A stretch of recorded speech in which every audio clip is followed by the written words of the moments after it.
you never heard of. Hey everybody, welcome to the Common Folk Podcast with Ben, Morgan, and Andy.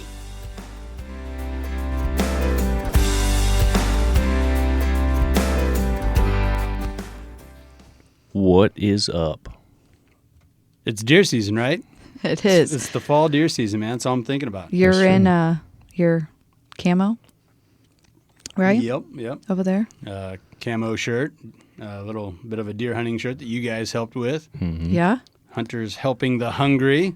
Do you just get in like the season, like in the mode where like you don't even think about it, you just put camo on, like when you wake up? It's just part of like my seasonal wardrobe, right? Like He probably has like a camo comforter and he's like hiding under it all day.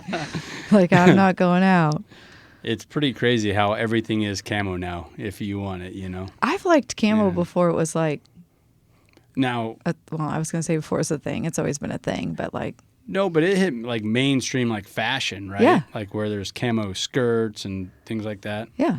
But that isn't that like the old style, like I think of like Vietnam style, you know, army grade camo. Isn't that kind of the, or was anyway? The throwback, like the old camo, yeah.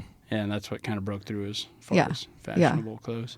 Well, Yeah, it's Ben, crazy. you showed up here at the shop with something new in your truck. Yeah, we got a new dirt bike.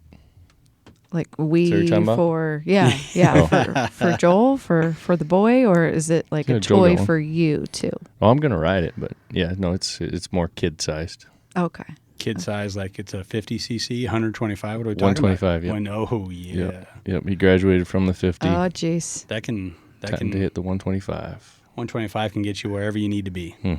That's a perfect. Yep. It's a little scary. It's a full on clutched bike. Can't be scared. Like Can't the, be.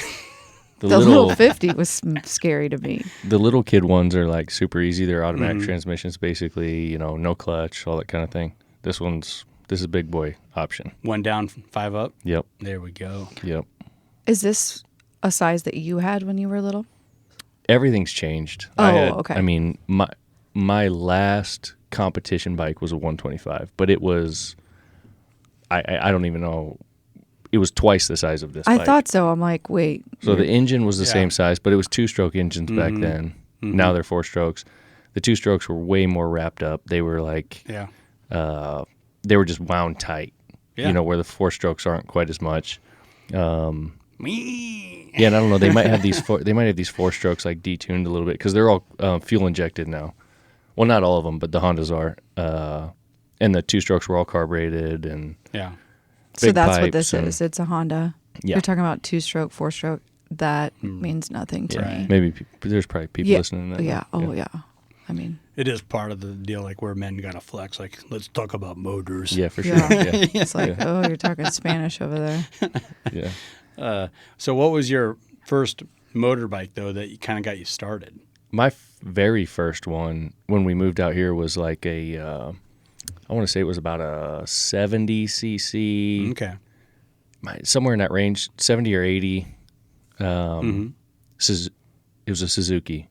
No, it was a Kawasaki, I think. Like 1970 model. Right. Yeah.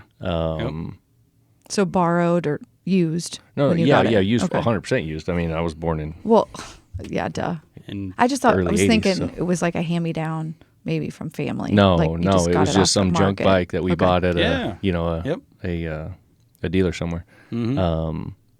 And I beat the piss out of that thing. Like Oh, I that was rode it hard. that's what it was for. Yeah, you jump like when you would jump it. Like people who had these bikes, people our age would know because we all experienced the same thing.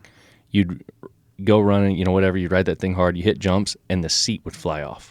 What? Yeah, always did. Oh yeah, because And- it just kind of clicked in there. Yeah, and the fuel tank, all of that was metal at the time. You know, it's all plastic Oh now. yeah, I know. Would hop off of the mounts. Like if you hit a jump hard, you'd lose your seat and your fuel tank would fall like down in between your legs. What? And then you'd have to stop and you have to put it all back together and then get going Oh, yeah. again. Could you just not tape it on so it wouldn't pop off, or was that the fun in it?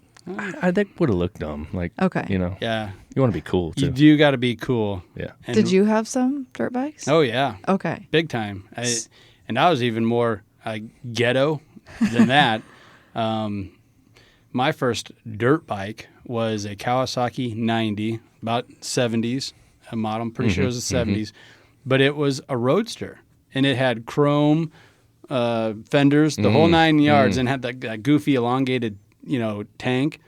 But didn't matter. Yeah, just throw a knobby tire on the back and call it get good. going. Yeah. It was good enough for me to go climb hills and try and keep up with the guys around town. Yep. I remember my mom, the first kind of real dependable bike that I got. My mom went and bought me one. Mm-hmm.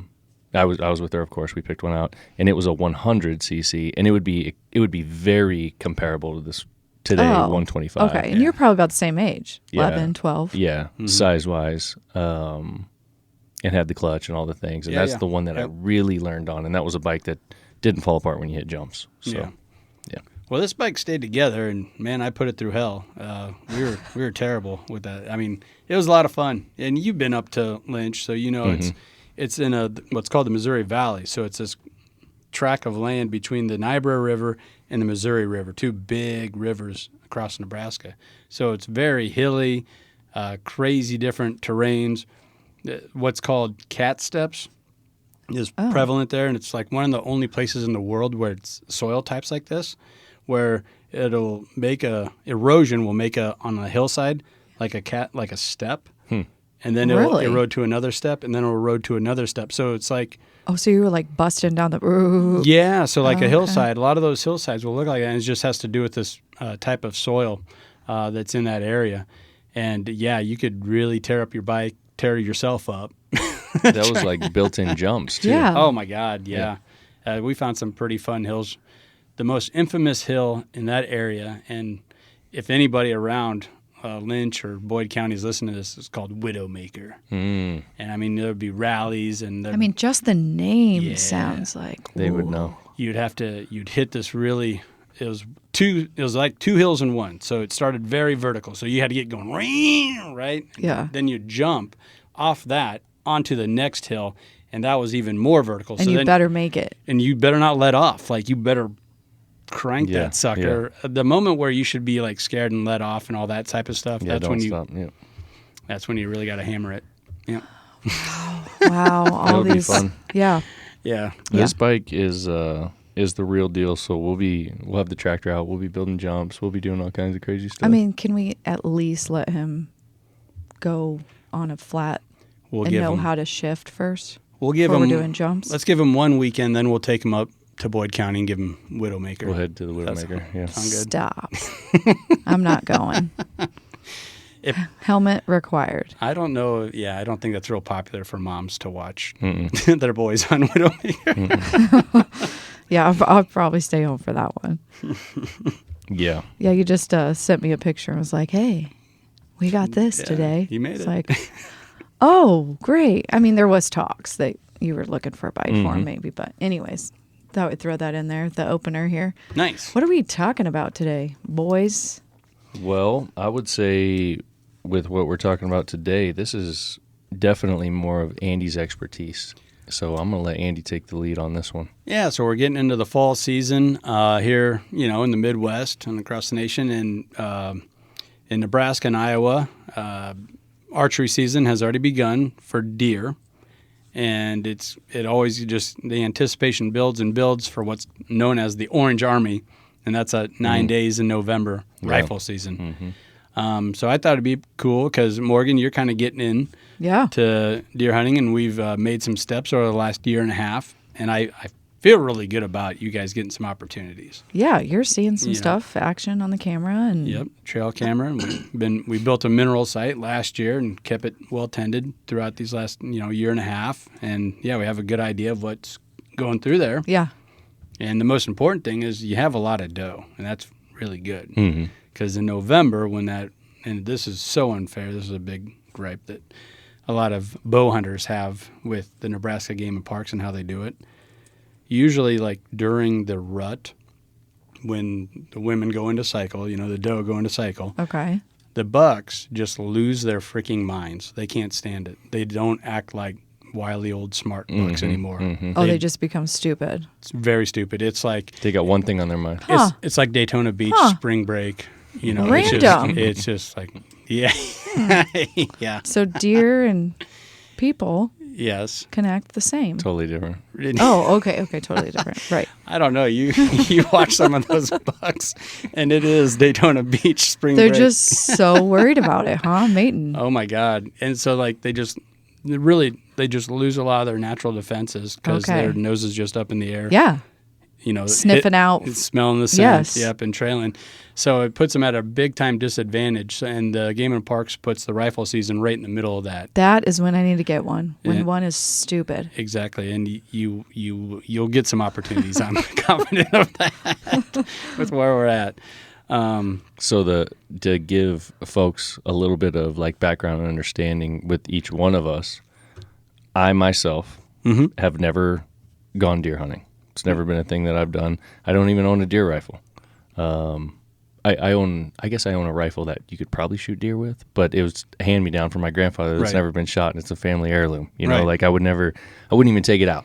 So it's never a thing Yep. that I've gotten into. So for myself personally, totally respect it. I think it's cool. Just for whatever reason, I've never really gotten into it, and especially growing up out here, where it's like Everybody's doing it. There's people who would kill to come to this property and Yeah. go shoot deer. Oh my but God, yes. It's just never been something I've been into. So, and then Morgan, last year, Yeah. I think it was, for whatever reason, decided I want to get into this. I want to shoot a deer. So we were like, all right, cool. So we go out, we get a deer rifle, we start.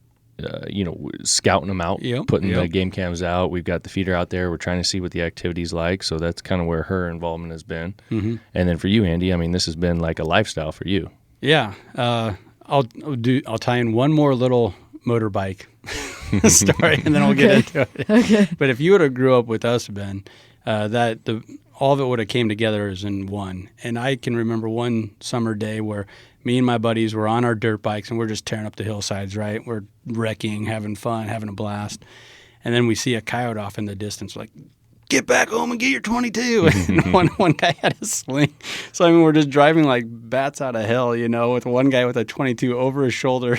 Oh my god. And we're trying to catch back up to this guy. It's just, so it all kind of goes back to, For sure. You know what I mean? Going back to that. So you're a couple of things there I wanted to touch on. Number one, I just realized I'm 40 years old, and you said bat out of hell. yeah. I always thought it was bad out of hell. No. When did you figure this out? Just now. Like I just now, right when you said that. Nuh-uh. I thought it was a bad. BAD? Yeah, Wow. like bad, like you're bad. Bad. Yeah. Bat. Huh. Yeah, I So- did know it was bat. Yeah. So- I mean, it was a little before our time, but that was that Meatloaf album, Bat Out Oh, of I Hell. don't. I didn't know where it came and then from. Bat Out of Hell too. Yeah, I wasn't a big meatloaf guy. Well, I love meatloaf to eat, but Yeah. I didn't. Yeah. Yeah, I guess I've never really heard you say that. So you probably never said the word. You've just heard it. I probably, if you did hear me say it, it probably just blended in. 'Cause It's Right. like bad out of hell. Right. Like, Bat out of hell. And a lot of those sayings do. You hear what you think you're supposed to hear, so you just let it slide. and it made sense to me. Like Yeah. hell has bad things. So Huh. Well, now you know. The more you know. I learned. And number two, Oh, you're making me laugh. I think a lot of people, or I'd imagine a lot of people listening, because I don't really have a full understanding of it either, although a fair understanding. You mentioned the rut, so because that term gets used a lot. Mm-hmm. So what is that all about? So that's when all mammals typically have a cycle of and it's all geared towards their survival. So the doe, the females, go into cycle when they'll have their fawns in the springtime. Best, chance or luck to have those For them to survive. to survive. Yeah, so it's all geared around that, so their breeding gets done in the fall. The gestation and all that stuff happens during the winter when they're all kind of piled up and getting fat and stuff like that, and then they drop their their babies in the springtime, and then they'll have the whole spring and summer in a more conducive, not harsh winter conditions to try and make their fawns survive. Okay, kind of random. Is that the same cycle for cattle? Typically, yeah, It is. Okay. It yeah. just seems like Yeah. when you're saying that. Okay. And all ranchers are different, and now we kind of skew it and try and get different breeding seasons Yes. in, and there's calving barns now to protect them from the elements and things of that nature. But if you're just a throwback kind of rancher who just kicks their bulls out, on May 1st or whatever. That's the whole. That's it. Okay. Idea. Yeah. There's June. a lot of June. calves being born in early spring. Yeah. Yeah, That's what made early me think spring. of it. Yep. Okay. Yep. Early spring, and then if you have those calving barns, the guys push the envelope, so they'll go ahead and get them dropping in February. That way, the calves are heavier when it's time to take them to market. Or they get to them, take them to market earlier. Right. But yeah, it's the same deal there, and typically the size of the animal kind of stays the same as far as gestation and all that stuff. Right. Yeah. Our babies were born in the summer and fall. So Okay. all right. So that's when the rut happened. We didn't fall. We didn't the rut follow happened the suit. So the It's rut more like would've been 3 winter months. time. Like, Yeah. Yeah. The rut was Hey. more winter time, I think. Right. I guess so for us. So rut is that. Okay. When you couldn't have got away from him. Yeah. I was cold like, outside. God, it's Yeah. freaking cold. Get me out of here. Ben Is was that- using the elements to his advantage. Yeah. Wait, but Gotta so, do what you I gotta mean, do. maybe we've covered this, but I really don't know. Since you grew up out here and there's plenty of land, what didn't interest you about deer hunting? Because you do like to walk and do pheasant and dove and birds. Is it, I mean, I always thought it was because you don't love to be cold and just sit. That's probably a big part of it. Like I've never been like a cold weather dude. Okay. Yeah, sitting But out I didn't there. know if there was something else I mean, because we your would dad do- didn't really do it. No, Dad didn't hunt. We would definitely would. I mean, we've done cold weather. I mean, go pheasant hunting and stuff like that. Not here. We don't have pheasant here, but we'd go out, in that. Yeah. But that's more. I guess it's more active. Yeah. You're walking around, you're doing that kind of thing. I guess anything else that we'd hunt around here in the winter would have been, maybe squirrel or rabbits or something like that. And there was a fair amount of sitting, but I don't know. It was just I really don't know. Okay. I mean, deer. It was never something that got me that excited. The majority of my buddies did it, Yeah. and I would go to their place when they shot one and Right. see them butchering it and all those kinds of things. But and it was still all didn't cool. make you want to do But it. yeah, no, it was just Yeah. that gave me my fill, I guess. I was just like, oh yeah, this is cool. I just didn't want my own. Yeah. And for you, Andy, your dad showed you and that was that. My Like, dad was. that's all you knew. Yeah, my dad was Okay. big into it. All my, best buddies and classmates and my uncles, everybody was deer hunting. And that's just is just part of the way it was. Okay. For me growing up. Yeah. Right. And honestly, I think it's great. I think it's a great pastime. I think there's a lot of cool things that we'll get into about it. I'm excited. I don't know why. Like, it just seems like such a thrill to me. It seems very interesting a couple years ago. And Yeah. so we'll see how it goes. Oh, it's a blast. And I did some tree work down on you guys' property about a week ago, and have an idea of what I think we could do. And I know. We got to go check that out. And Ashley's on board too. She's like, I'll do the sit with Morgan. Sweet. That's cool, yeah. She's Yeah. all in. And you guys came over and we made some burger, venison Yes, we burger, did. So, hey, it's getting to be about that time where our freezers are getting a little light. So And I think let's harvest a couple more deer. I think that's a good prelude to the conversation about like how you get involved and figuring out the best way to go about it. So for us, this is mostly Morgan's thing, but we have a friend like you who knows. We have a couple of other buddies who know, and we need direction and and how does this work and so on and so forth, all the way down to when the animal gets harvested. I mean, I've slaughtered farm animals, but I've never slaughtered a deer. Right. And although similar, definitely different.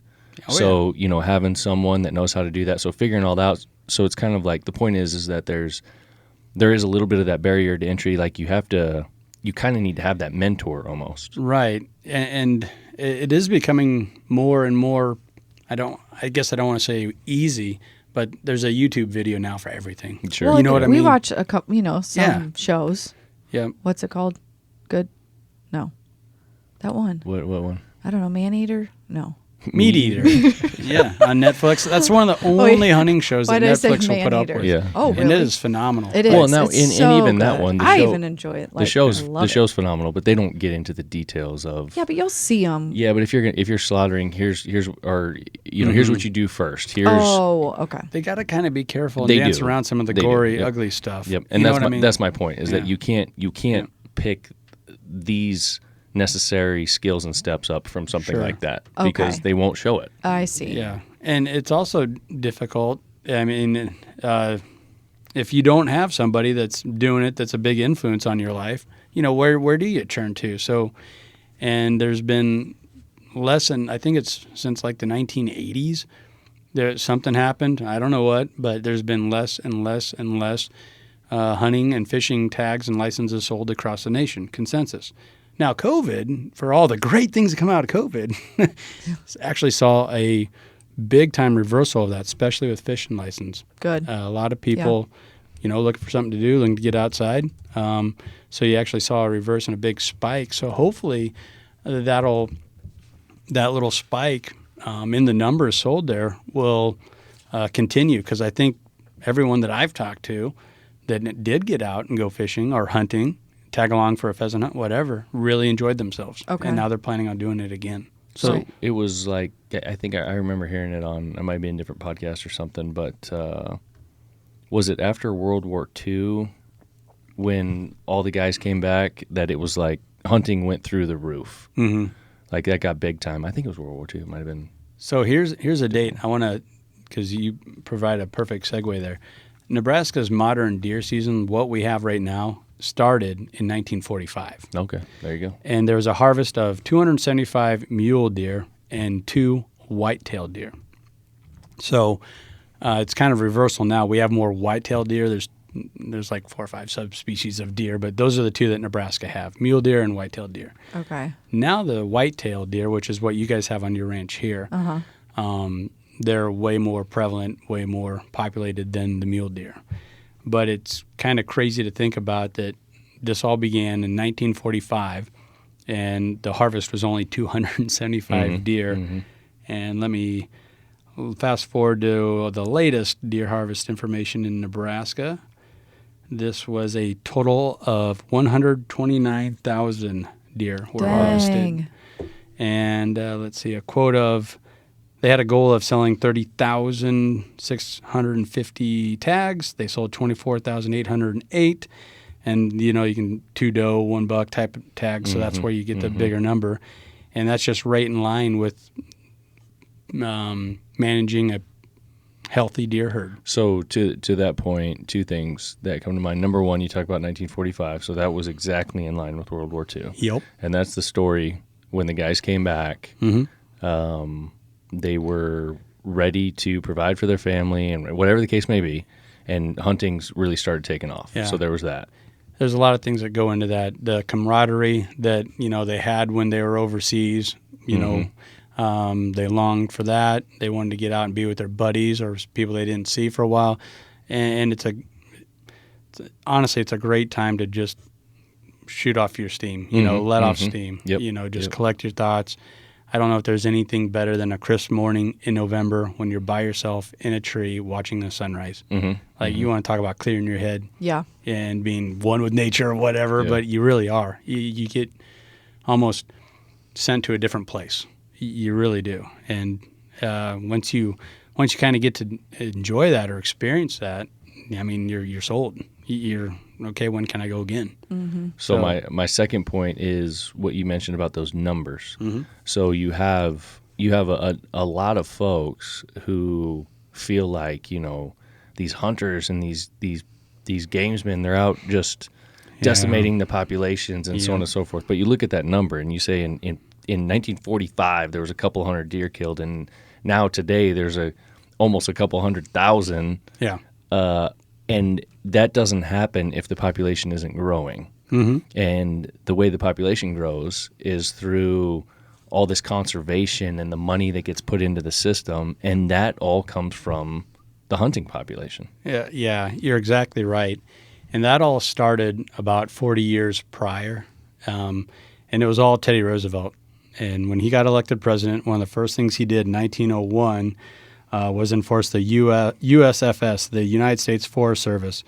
And he made 150 national forests, 51 federal bird reserves, because what was happening when we started to develop the West, every animal that could serve any kind of a purpose, I'm talking about the fur on a beaver, the pelt on a bison, pretty much all got wiped out or hunted to almost brink extinction. Some of them did go to extinction. Mm-hmm.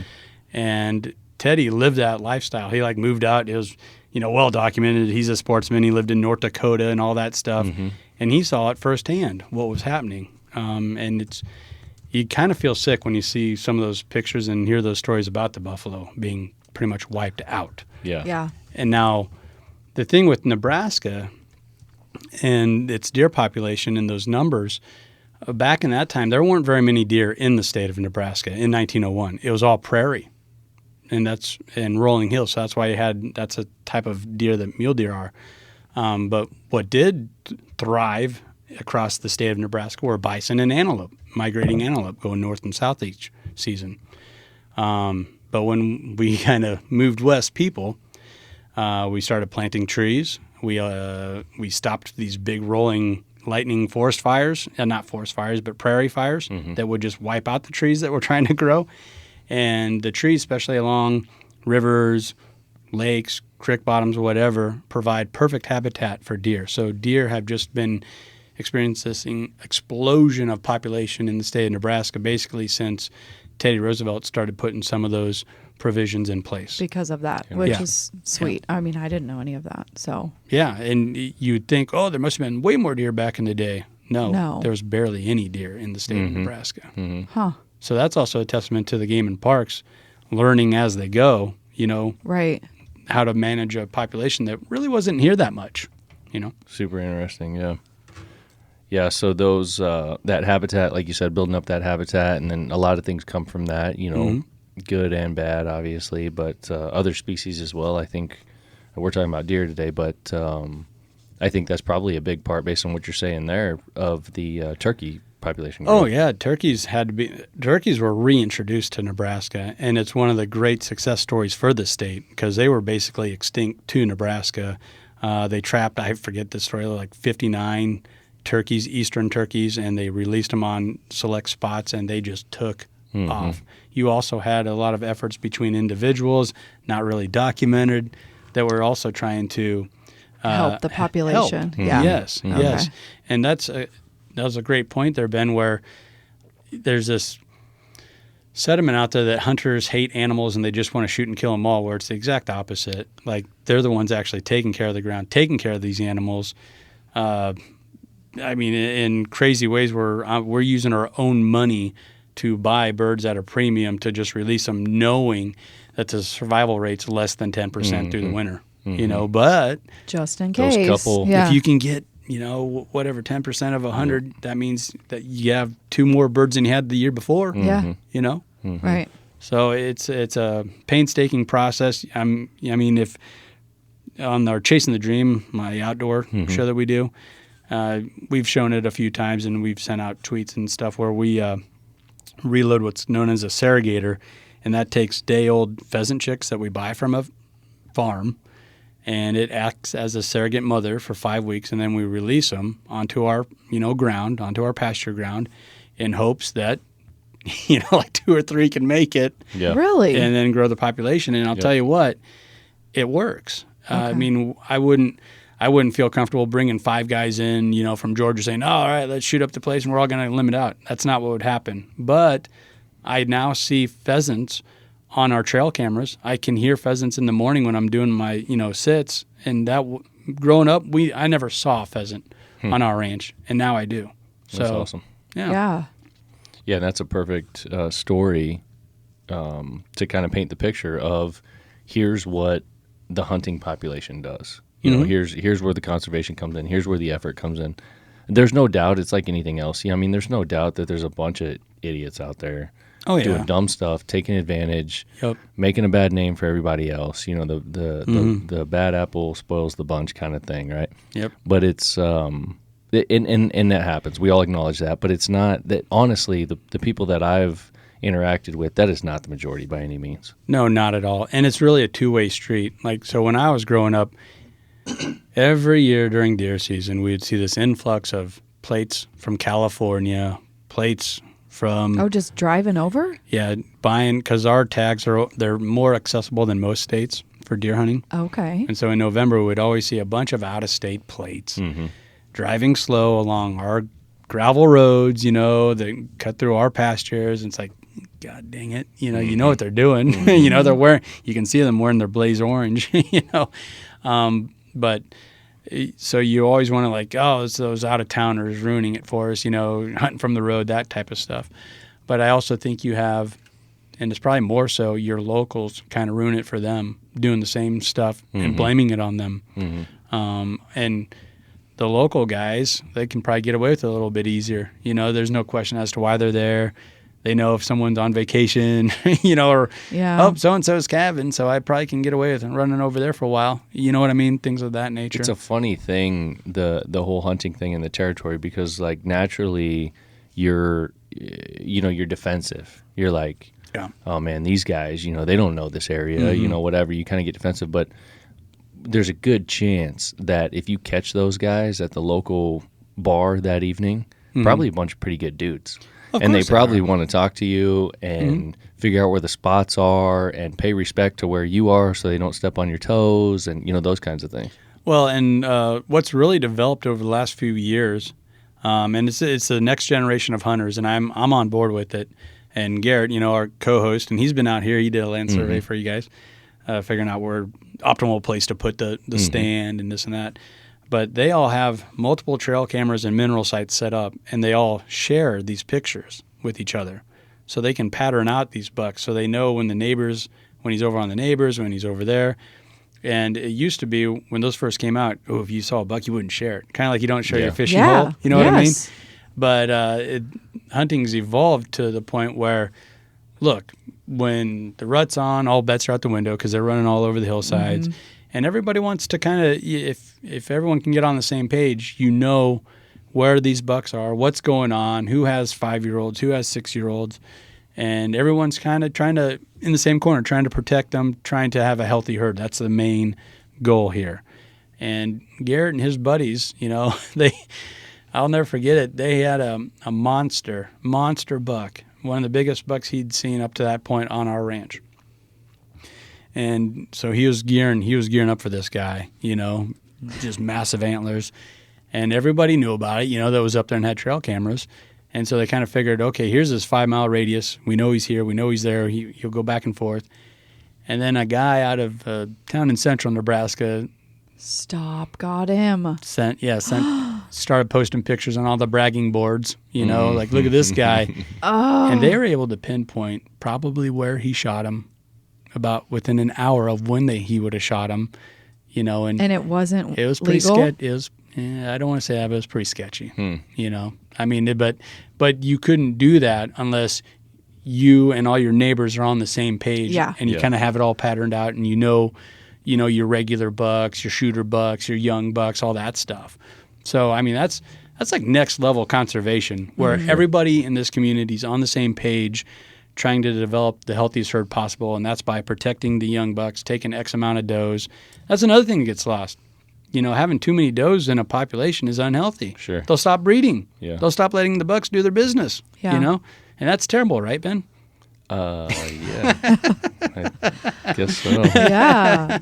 All this talk, though, makes me think of, I had a conversation with one of my friends who's interested in hunting too and getting a deer rifle, and she had said something about, if I get one, I want to do it, like the right way, or I want it to be where I got the tag. Yeah. That's crazy, for that guy, if it wasn't right. And then to post about it. If I get my first deer or a deer, I want to be able to say, oh, I got it. I don't know. Maybe you don't. I don't know. Do you say where you shoot it, or does it matter? A lot of those guys, they have their story already panned out. So like they're, Oh. he's not saying, "Oh, I went and road hunted this guy." Okay. No, he's got his story, and See, it's I like guess I just that's another part where it's like, "Oh, that story doesn't quite pan out from what we have on." I got you. film," Okay. See, know? to me, I just want to have like the truthful, real story. Not that I'm. Now, I don't know. Now, to your point, I mean, and this just makes you sick to your stomach, but I can remember because my dad, great guy, he's always driving around doing his thing. He has a routine where he takes the dog out running, and turning on and turn off cattle waters. But man, he's really looking surveying, so he always has a really good idea of what deer are out there. And he knew that there's one more buck. There's one more buck. He's a big one. He's a big one. And so we're driving around like last weekend of deer season trying to find him where he probably had a good idea where he was at. And we come up on this big old carcass, just a full-bodied deer. He goes, "That looks like him." And he just had a notch cut out of his head. So someone just cut off his antlers and then left him dead there. Just took the antlers. Yeah, just took, and to your point, like, what's the point? Like, Yeah. how fun They didn't is even that? take any of the meat. No. Nothing. And not even the cape, so they could do it. Nothing. Just cut a little V out of his forehead to get the antlers, and they were gone. So someone trespassed on our ground, shot a big buck. That you guys wanted. He'd been Of course we spotting. wanted it. Yeah. Yeah. I mean, and we'd passed on him, 3-4 years prior to that. So some poacher could just come onto our property, So again, this goes back to then why people kind of want to be tight-lipped about where they're hunting and, like you said, their fishing hole. But this new age, sharing, it kinda you really kind of have to trust who you're sharing it with. Then, Well, no, because it turns into a community that's kind of keeping tabs on each other. okay, Like it kind of reminds me of the blockchain. If we want to get into Bitcoin, like everybody's got to be honest, because if you're not, you get called out right away. I gotcha. The system doesn't work. Yes. Yeah, I was thinking that same thing when you were saying that. It's almost like the more people that you get involved in the circle, the more protected and on the up and up it's going to be. Yeah, That's of course. true. I And- guess I was thinking the other way, but okay. But that was the way. Yeah. It was like don't share that. Now it's a kind of a new age way of doing it, but I'm all on board with it. I think there we go. Open the second claw.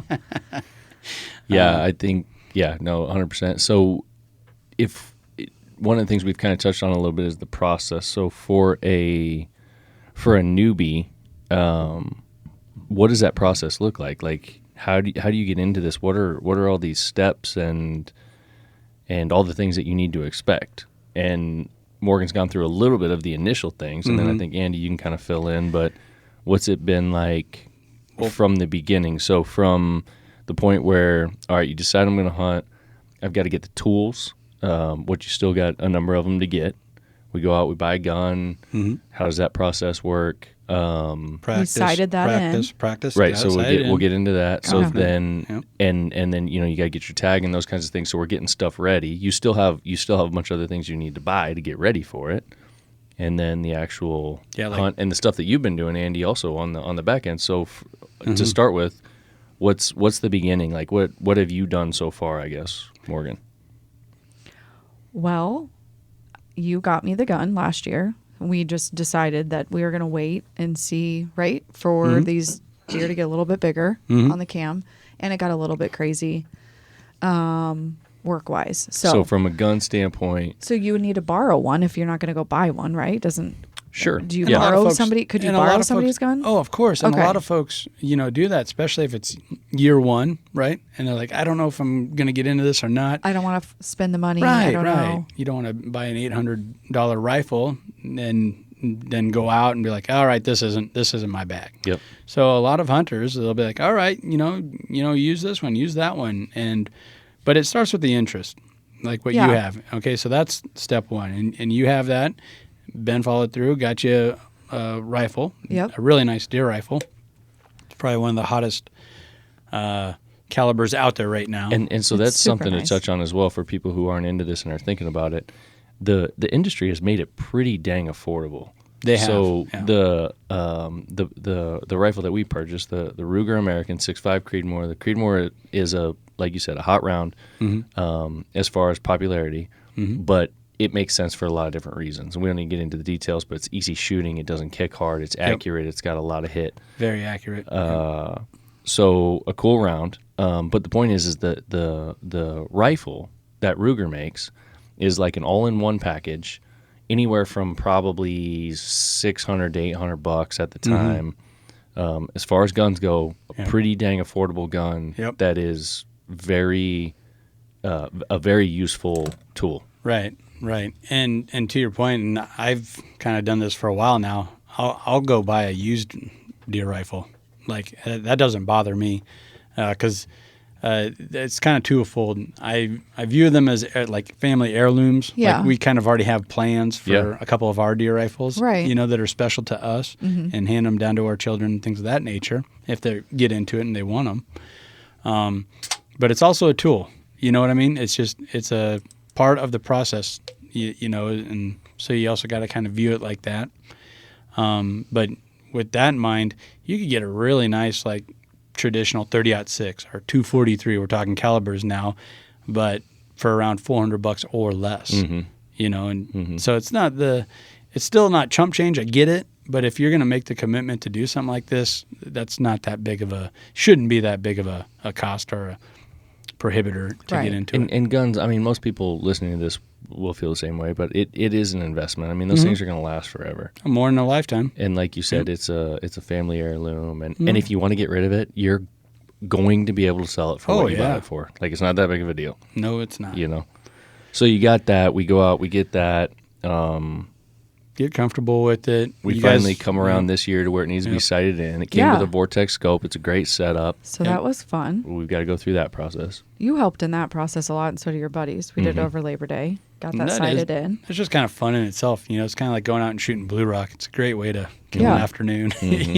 Yeah, and I didn't think it kicked that hard at all. Shockingly. Awesome. So I don't know. Well, how far were the targets out? Was it 100 or 200? Well, we were sighting the gun in at 100. And did I hit one at 200?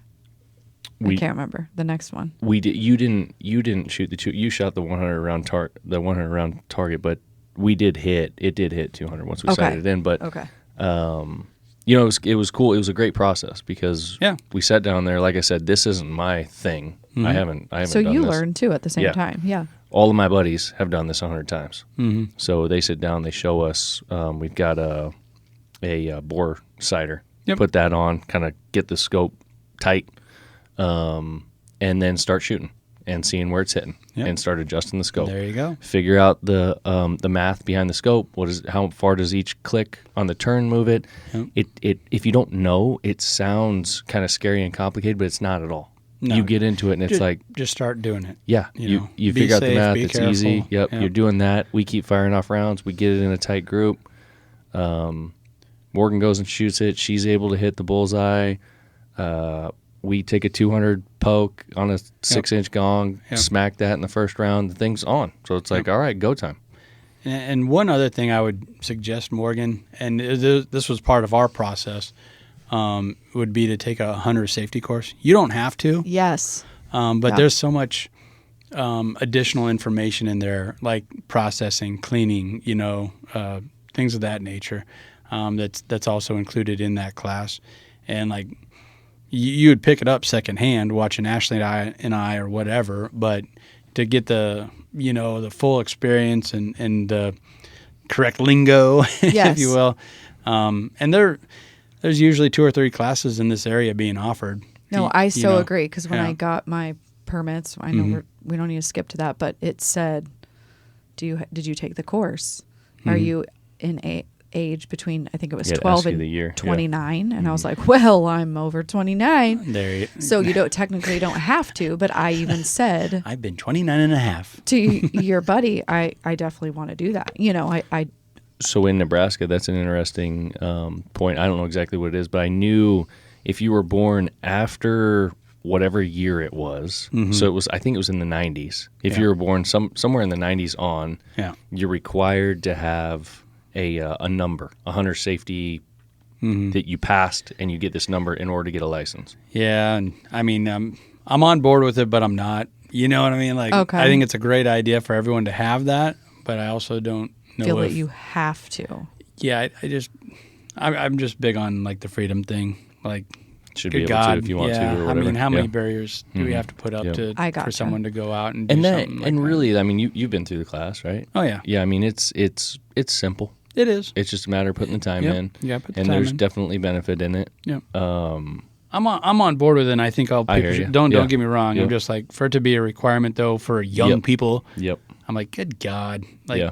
One more thing to do. yeah. Yeah. And when we're I don't want to use the word punishing. It sounds overbearing, but we're just putting up all these barriers for people younger than us, whether it's renting a car, buying a home, getting a deer license. Yeah. I've had enough of it, you know, Yeah. and I'm not even the young one anymore, you know?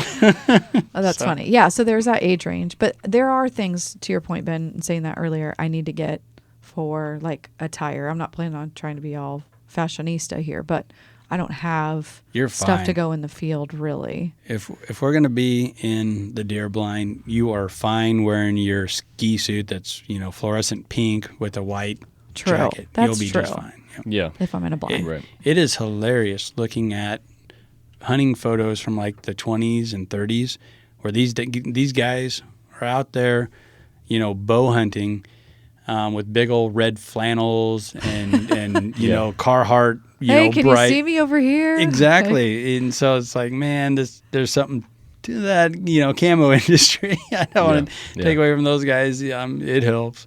But you can get it done with the warm clothes you have right now. When you get, to your point, I mean, that's definitely an industry. So that's something that people need to understand is like what you see on TV and what you see on social media and all this kind of stuff. Yeah. You don't have to be that in depth. Mm-mm. You know No, what I mean? Like especially there's for rifle. Yeah, No. there's a lot of extra stuff going on there. Just think about just marketing in general, kind of getting off here, but if you watch just 10 minutes of commercials, you know that, okay, I need a new Lexus, a Big Mac, and a large Coke to be happy. Mm-hmm. I mean, good marketing does that. It kind of twists your mind into, or hijacking it into buying into it. Look at these people. They're happy as hell. Yeah, because they got a new Big Mac and a large Coke and a Lexus. Yeah, All and right. I should be drinking Michelob Ultra. Oh, yeah. Because it's kind of sporty. It's Yeah. like, you know, you can still be fit. I know what helps But- me run a half mile is Michelob Ultra. Yes, to your point. But that's how good marketing is. That's Right. like, I'm buying it. I'm like, all right, I want to be a fit guy, so Yeah. I'm drinking Michelob Ultra. Yeah, exactly. But the point was that you don't need all that fancy camouflage and all that type of stuff. And in some ways, it's kind of hurt the hunting industry, I feel like, because it does make you feel like, oh my God, I need to buy a $80 orange vest in order to go pheasant hunting. Right. So Yeah. time you count your attire, your gun, your tags, you know, what, 1,000 in? No, it doesn't have to be that. It doesn't have to At be that. all. Yeah. Nope, Okay. nope. And the other thing is, to your point, what you were talking about in this industry, it kind of the picture gets painted like you're not going to be successful if you don't have all of this stuff. Yeah. And so that's definitely a rumor to dispel because that's not Yes. the case. Just remember, Shields is just like McDonald's, or Cabela's is just like Burger King trying to sell burgers. You know, they're trying to paint this picture that you need the latest and greatest stuff in order to maximize your enjoyment. And Yep. no, it's the people and the experience, and that don't let that get lost. Yeah. Yeah. So you got that. So you took it upon yourself to go out and get your permit and go through that process. So what was that like? Yeah. So, It's kind of tricky. yeah. We spent some time on yeah, that. I was chatting with Andy and we were trying to figure out, I mean, of course, every website's going to be different in Nebraska. I don't know. I mean, you really had to figure out your zone. It's not like, hey, I mean, it was just a Yep. weird thing to figure out. Right. So we talked about that, and then actually I went to the website and I was like, oh gosh, okay, well, which season am I thinking of? So then I messaged your friend too, and anyways, found out it's like you said, November 12th to the 20th or something like that. Yep. And then he was like, well, do you think you'll be doing it in January too? Do you just want to get that also? Whatever. So got the 2, Oh, wow. All right. checked out, and then I went to school pickup. One of my girlfriends was like, hey, did you get that State statewide book. Well, no, I think she called it a stamp. And I was like, well, yeah, it said that at checkout. I mean, I could pick a stamp and then pick my license. Why would I don't want a stamp. Like, I don't need a memorabilia thing. She's like, no, you have to have that. Yeah. Anyways, I ended up calling because I was the number that was on the website, and they said, yeah, you have to have it every year, because she couldn't remember if you have to have it every season, is it once a year, whatever. So what is this stamp thing that I bought? It's like for a donation, basically? Basically, and it the Nebraska Game and Parks is completely ran with money that's made for or from selling these deer license and the habitat stamp. Okay, that's what that it was. you have to put on it to make it official. Yeah, official, I mean, it was viable, like or legal. $37. I mean, it was yeah. cheap. I mean, $25. Well, I don't know, whatever. Cheap. I mean, I remember when they were $11. Okay, so I mean, we're not talking 100. I'm just saying No, for yep. reference, and maybe again in other states it's something different. Mm-hmm. I did not know that. I was able to log back into my the Yep. website, Just buy the stamp. buy the stamp. Yep. The guy was helpful. I Yep. mean, so it wasn't hard, but honestly, I mean, I talked to 2-3 people Yeah. to figure this out. So you really do need to figure out Well, what zone you're in, or and what do was, they call it. Yeah, and what was tricky with getting your license for me was figuring out which unit, like which Unit, yes. basically like what county, you Okay. know, I because keep saying it's all zone, but yeah, county, that's good for me. Okay. And that terminology gets thrown around and changed all the time too, but yours, where we're at right now, kind of a little tract of land went north and then cut over to the rivers. So it's like southeast yeah. or something we had to figure out. And they actually had a map. So it really, I mean, you could get it in the wrong area and you really could screw up. You could And not get mean a to. deer and gosh, that would be horrible. I don't know what would happen, but I mean, it could be an honest mistake, but ignorance doesn't get you anywhere. Yeah, exactly. So there was, Ben, to your point, a few things that I needed to do and talk to a few people that knew to get this, and I have it. So we're good. But yeah, I thought it was an interesting course of events where, you know, you get that and you just think, man, I've got what I need. And I don't know if maybe it's not spelled out very well on the website or whatever the case may be. It doesn't actually say that you need to get this stamp. I actually went back when I got it. I don't believe, I could be wrong, where it said first season, or you know what I mean? Yeah. You need to put this in your cart. That would have been helpful. Yeah, so it makes me curious how many don't have that. how many don't have it and how many I figure that out. Game and Parks. Yeah. Well, yeah. So there you go. And So how I many, kind of feel like it should be a setting on their website. Like, I am a new user. I'm getting a permit for the first time.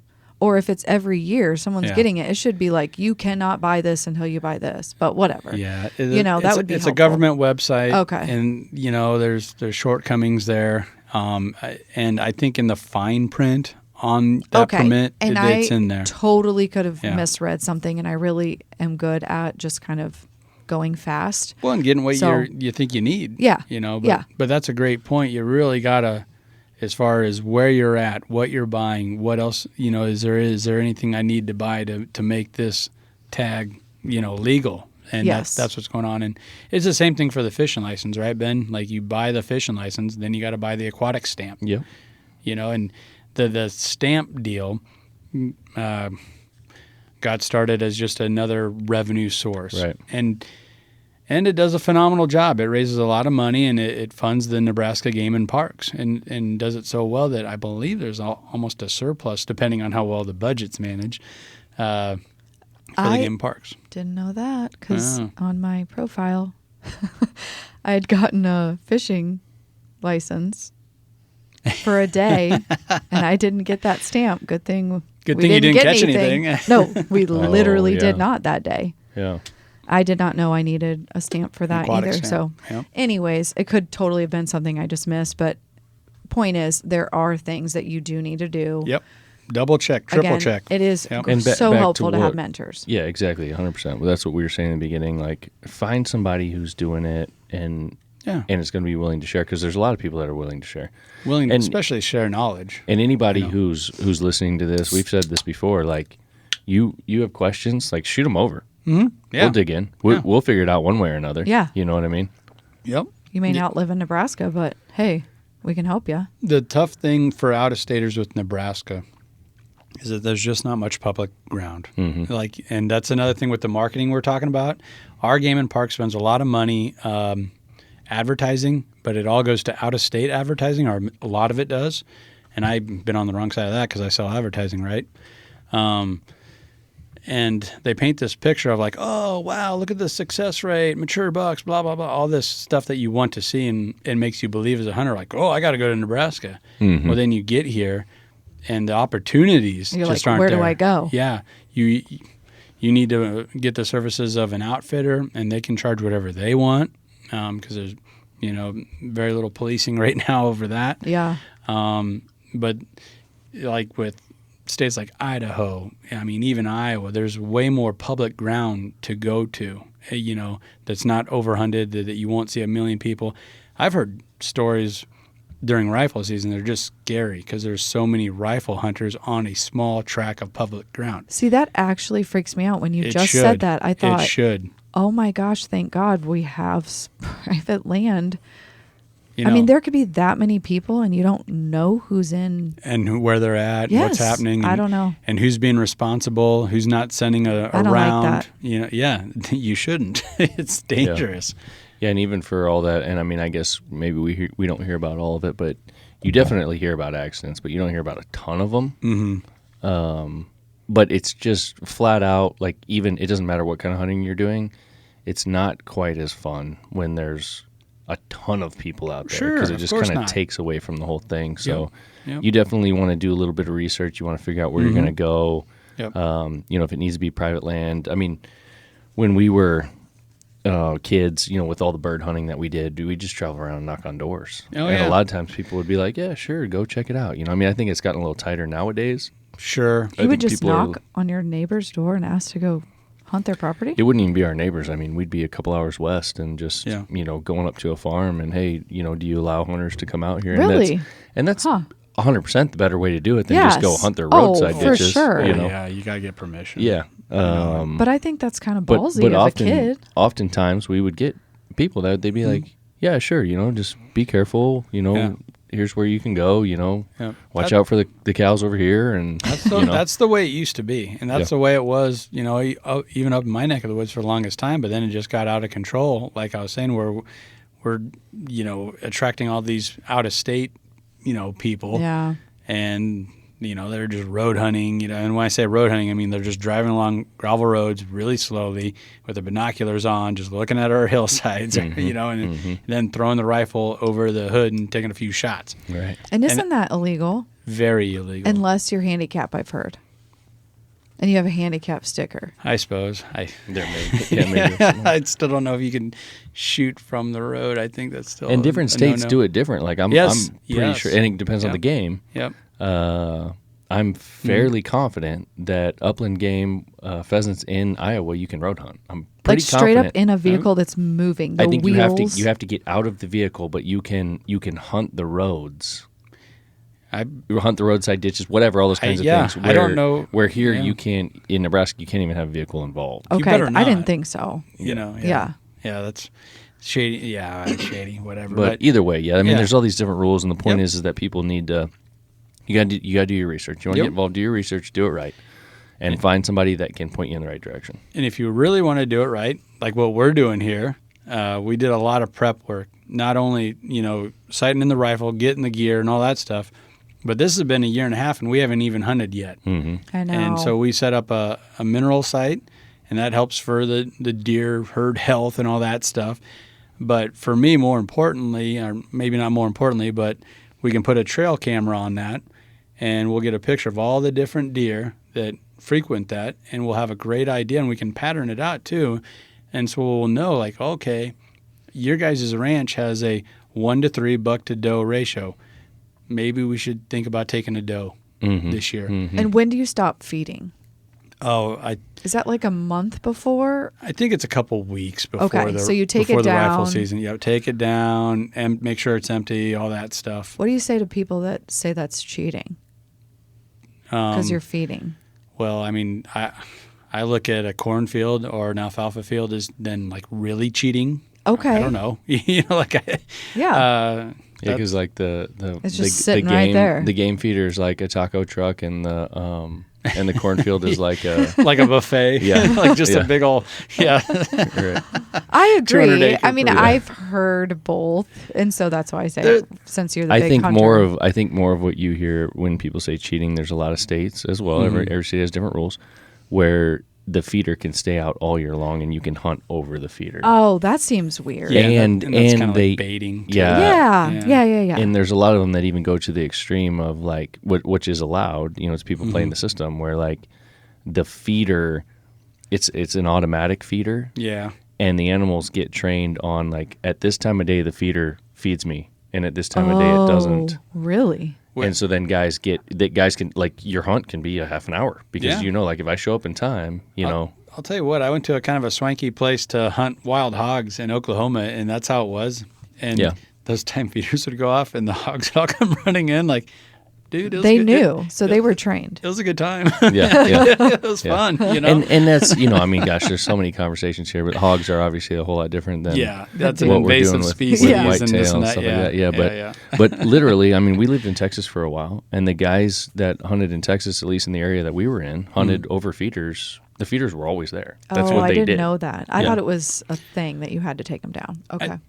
For me, the picture that gets thrown out there and is kind of egregious is bear hunters, and how it's a big old sweet molasses, barrel, and these big old bears just kind of come lumbering in, and they're just kind of like, and they're kind of cute, right? They're bears, and they're playing with this thing, this feeder, and then pow! I was like, well, what sport was that? You just went and sat there and baited a big old cuddly bear to come in, So like I get it. The optics aren't good with something like that. And the game and parks in Nebraska anyhow, they're dead set against it. So that's why you got to take those feeders down. Okay. Can't hunt over feeders, all that type of stuff.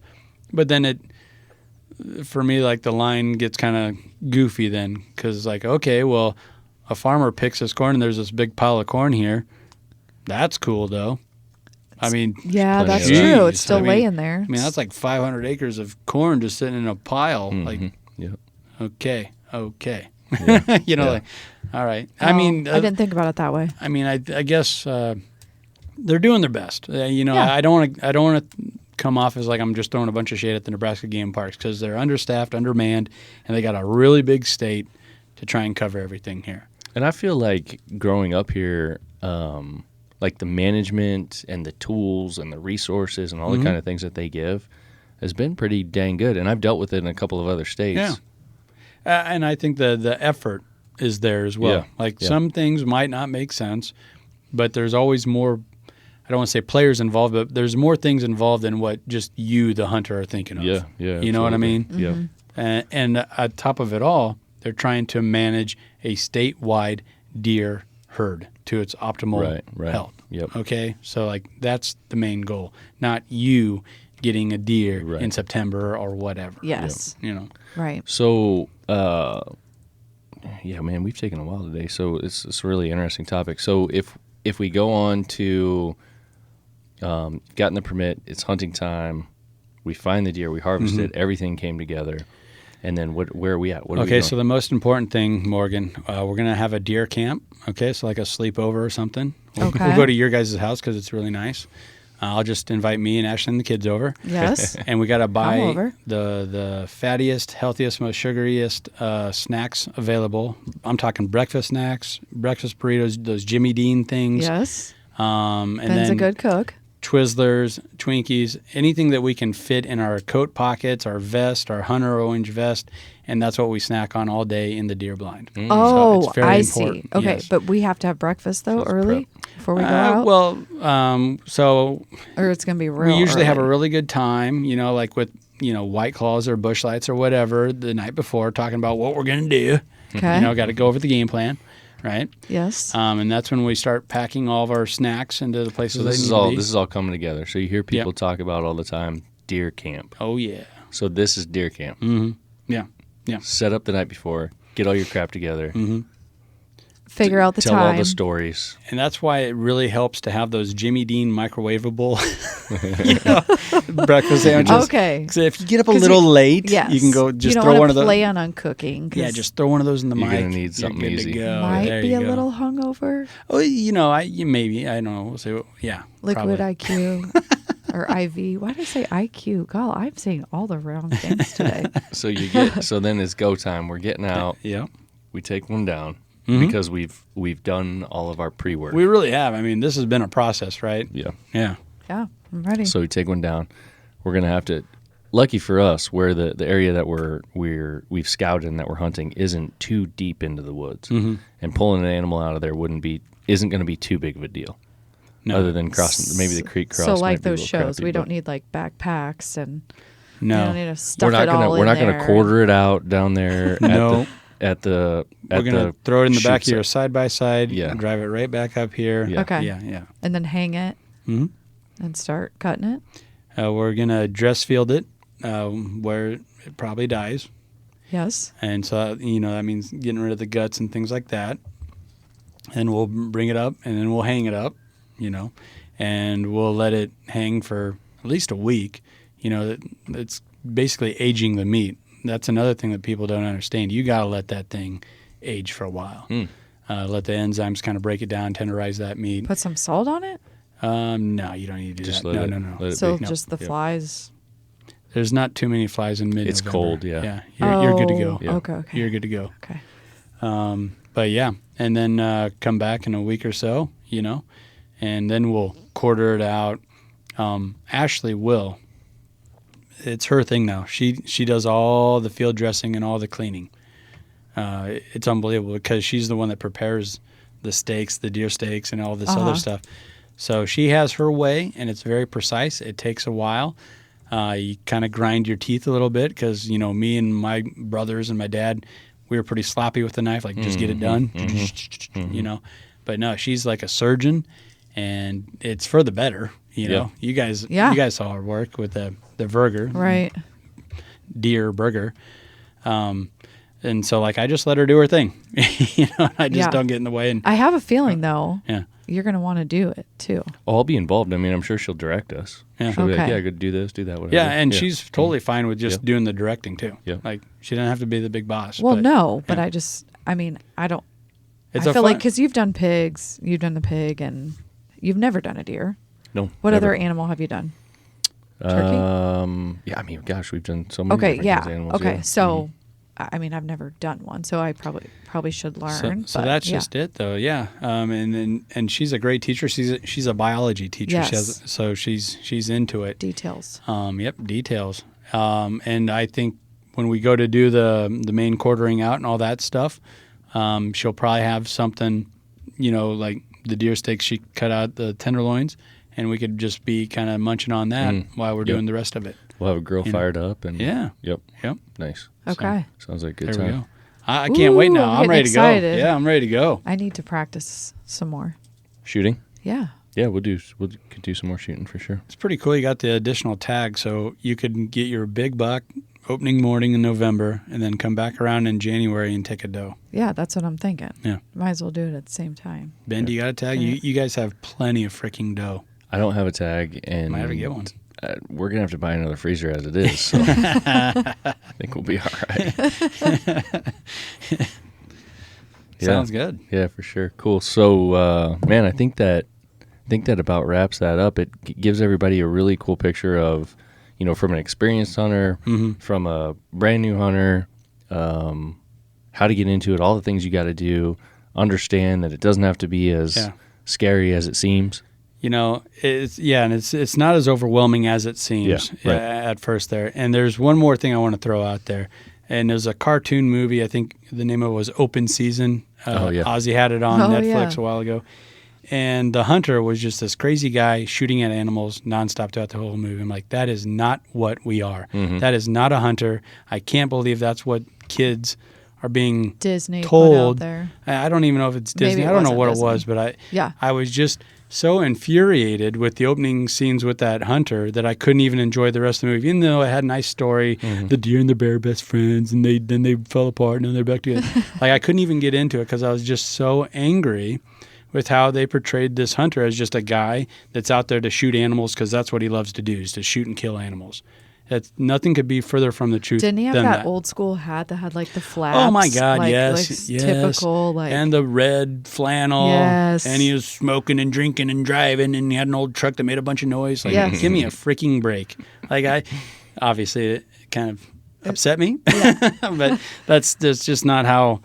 That's not what I know. That's not how I grew up, and I think the majority of people out there, that is what they know or think of. You know, they don't know any better. I think it's really interesting because as a kid, you know, you see that kind of stuff. And I remember myself when I first started hunting, and you think about like, man, we're going to go out, we're going to be shooting, like, because we were shotgun hunting birds or whatever the case may be. We're going to do so much shooting today. I'm going to come home with a sore arm, you know, whatever. And we come home and we might have shot twice. Right. And it was like, what? I brought 4 boxes of shells and I put 2 shells through this gun? Like, and then you start learning as you get older, like, yes, this is how it works. Like, we're going to go out deer hunting.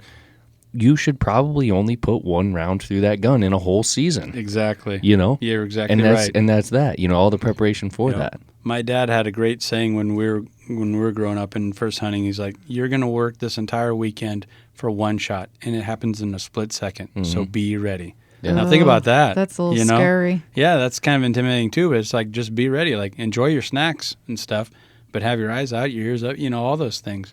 So, like, there's a responsibility there to the animal that, once again, hunters have that I don't feel most people understand or even get. But once you get involved and you meet some good old boys, some good hunters, you know, you will see that firsthand. 100%. So, Yeah. Cool. Good Sweet. topic. Yeah.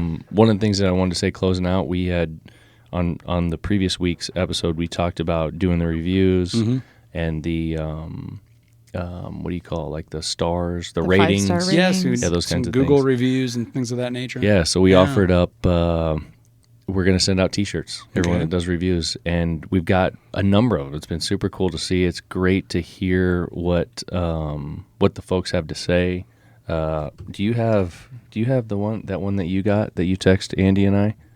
There's a couple of them that I just Oh yeah, liked, right there. Yeah. Which I one? mean, I have both of. I have a couple. We right got here. that. Yes. Well, no, these aren't the reviews, but you had gotten text. You had one that you text Andy and I.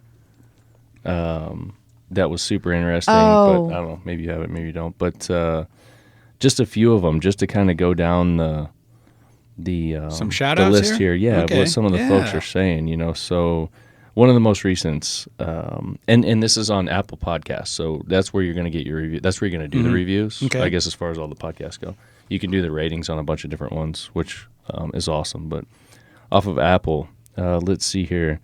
This is a great podcast. I really love the variety of topics average people can relate to.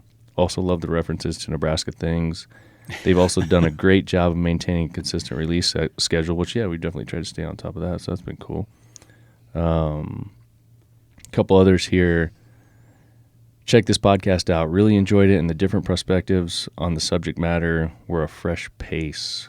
Had one on here that was kind of funny. Must have been somebody that knew Morgan back in the day and commented about She has a wildcat. Which I would like to know who it is. going to elementary school, and she's like, oh man, this is so great, and a great family and great podcast. That's cool. Great loving family, farm focused for life. Keep up the great work. So it's cool to see Yeah. that stuff. You know, it kind of it makes you feel good about what we're doing. We're putting a lot of time and Yeah. effort in it. So. Definitely. So, and you did the free T-shirt thing. Yep. For this hunting one, I want to double down on that. Cool. Yeah, Yeah. it's kind of remember we did that Blaze Orange hunting vest where you could buy it personalized Yep. with and it was kind of it's kind of geared for father son. Oh, yeah, you yeah. know, Yep. and you could personalize it and put his name on the back of it, Yep. right? Yep. Well, let's just do this: buy one get one free. So if you buy your son a hunting vest, and it doesn't have to be personalized, we'll go ahead and throw yours in for free. I Nice. think that's a good Yep. deal. So click the tab that says Chasing the Dream. So you go to the Farm Focused website, Yep. farmfocused, FOCUSED.com. You'll see all the brands. You can click on the Chasing the Dream brand, CTD. There you go. You'll find the vest and hat combo, which was a super cool thing that you guys came up with last year Mm-hmm. to get kids some great gear. Yeah.